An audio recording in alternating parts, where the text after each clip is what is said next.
Hi friends, இப்போ நம்ம ஆகா கல்யாணம் பார்க்க போகிறோம். ஆகா கல்யாணத்தில் வந்துட்டு என்னென்ன விஷயம் நடந்ததோ எல்லாத்தையும் கோடீஸ்வரி வந்துட்டு அவங்களோட ஹஸ்பண்ட்டை சொல்ல மனசு தாங்க முடியாமல் சொல்லிட்டாங்க. அவர் வந்துட்டு விடு பார்த்துக்கலாம், நம்ம விஜய் கல்யாணத்தில் கண்டிப்பாக எந்த பிரச்சனையும் வராமல் பார்த்துக்கலாம் அப்படின்னு சொல்கிறாங்க.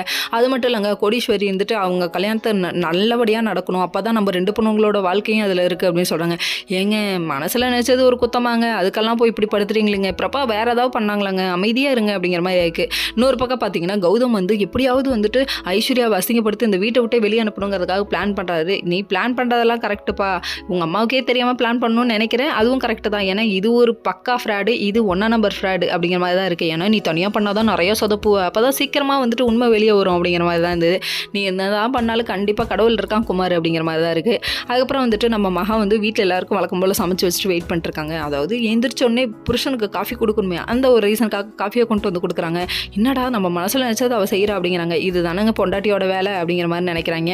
அதுக்கப்புறம் பார்த்தீங்கன்னா தாத்தாவை செக் பண்ணுறதுக்காக டாக்டர் வராரு. வந்துட்டு செக் பண்ணி பார்த்துட்டு எல்லாரும் முன்னாடியும் நல்லா இருக்குது ஓகே அப்படின்னு சொல்லிட்டாரு. தனியாக கூப்பிட்டு போய் ஃபேமிலி முன்னாடி தாத்தாவுக்கு முன்னாடி சொல்ல வேணாம்னு சொல்லிட்டு தனியாக சொல்லிட்டு இருக்காரு. இது மாதிரி இம்ப்ரூவ்மெண்ட்டே இல்லை, அவர் மனசு சந்தோஷமாக இருக்கணும்னு சொல்கிறாங்க. கடைசியில் பாட்டியும் தாத்தாவும் பேசிகிட்டு இருக்காங்க. பேசிகிட்டு இருக்காத சூர்யாவும் மகாவும் கேட்டாங்க. சூர்யாவும் மகாவும் உண்மையானுமே லைஃப்பில் ஒன்று சேர்ந்தால் மட்டும்தான் எனக்கு சந்தோஷம்னு சொல்லிட்டு இருக்காங்க. இது ராஜலட்சுமி கேட்டு கடுப்பாகி நம்ம மகாவை கரிச்சு கொட்டுறாங்க. என்ன மாமியார் நீலாம் அப்படிங்கிற மாதிரி இருக்குது. ஓகே ஃப்ரெண்ட்ஸ், நெக்ஸ்ட் வீடியோவில் பார்ப்போம்.